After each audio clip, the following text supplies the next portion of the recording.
सभी को मेरा नमस्कार। मैं हूं आपका हिंदी अध्यापक श्रीकांत सार हूं। चलिए बच्चों, आज इस वीडियो में हम बरसते बादल पाठ के बारे में जानकारी प्राप्त करेंगे।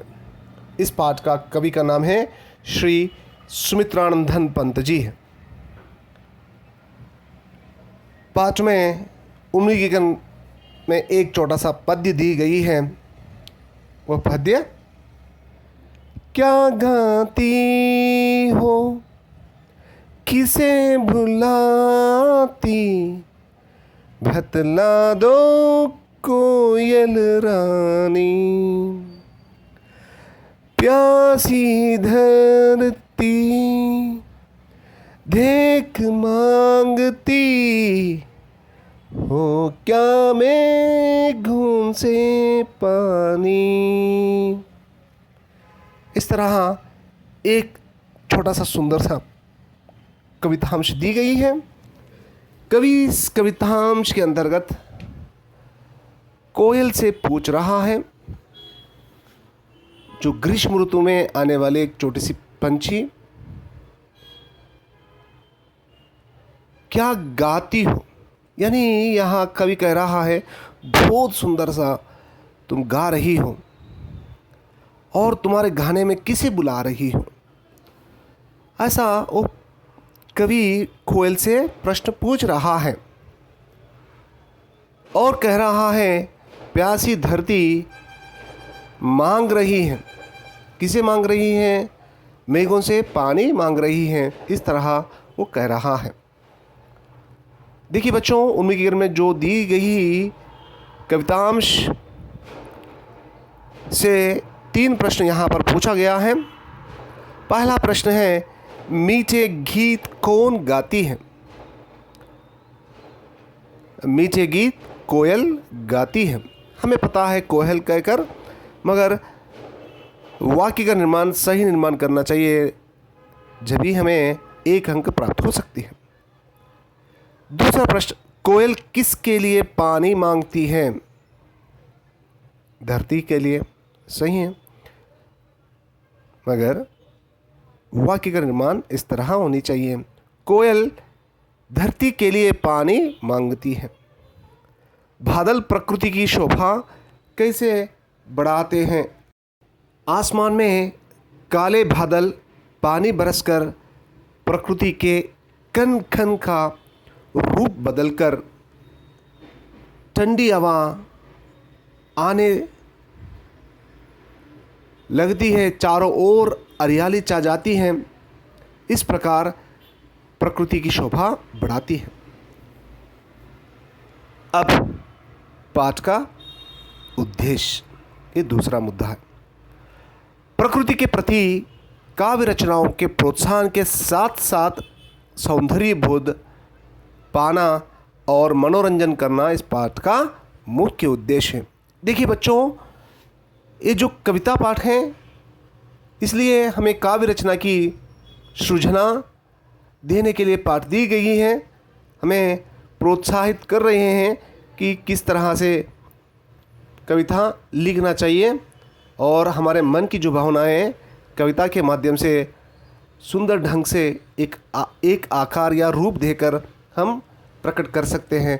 ऐसा करने के लिए, हमारा कौशल बढ़ाने के लिए प्रोत्साहित दे रहे हैं। इस पाठ का मुख्य उद्देश्य वही है।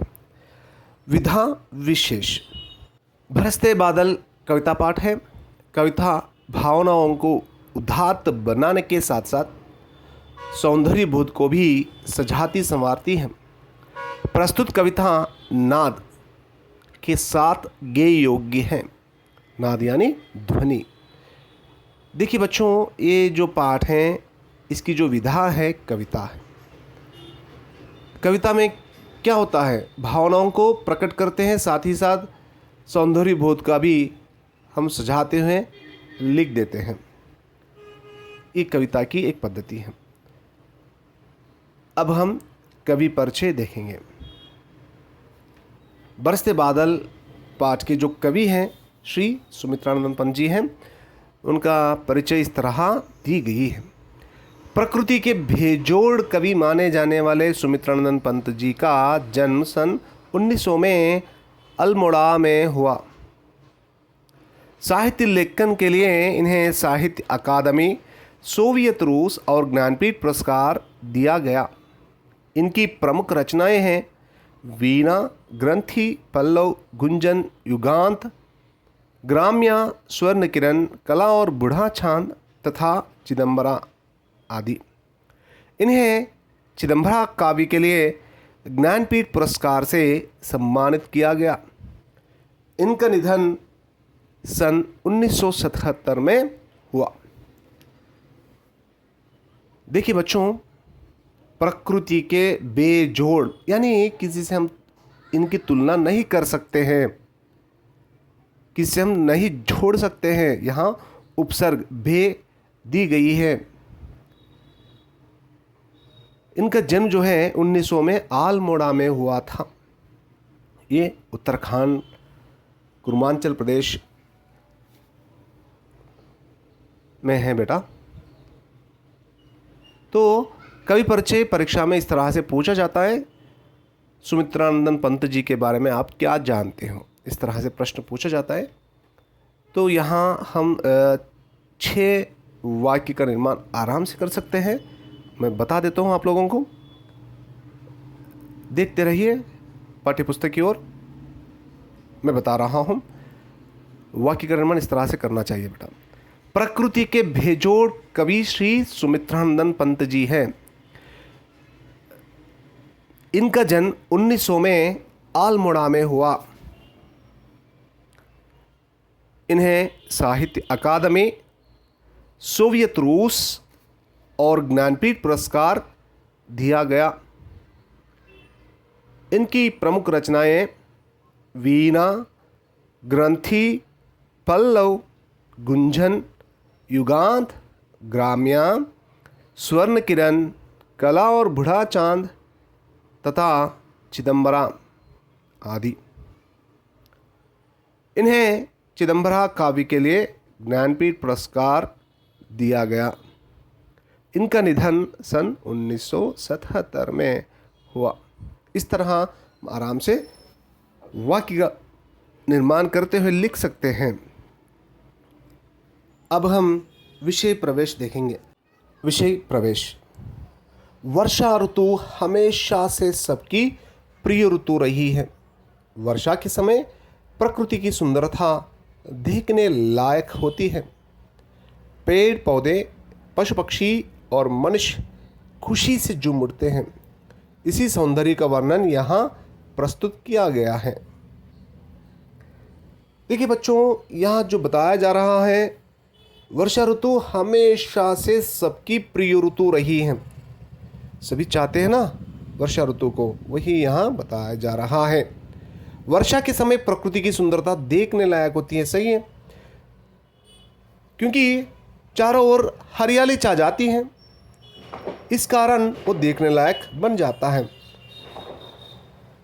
जब वर्षा होती है, पेड़ पौधे हरा भरा से भर जाते हैं और पशु पक्षियों की जो उनकी मन चाहे जो यानी मन पसंद चारा मिल जाता है और मनुष्य खुशी से झूम उठ जाते हैं। यानी पेड़ पौधे, पशु पक्षी, कीड़े मकोड़े, सभी जीव जंतु खुशी से झूम उठ जाते हैं, वो प्रसन्न हो जाते हैं, आनंदित हो जाते हैं। इसी सौंदर्य का वर्णन यहाँ प्रस्तुत किया गया है, इस कविता में दी गई है। अब हम पाठ की ओर आगे बढ़ेंगे। धन्यवाद। Please subscribe my channel. Thank you.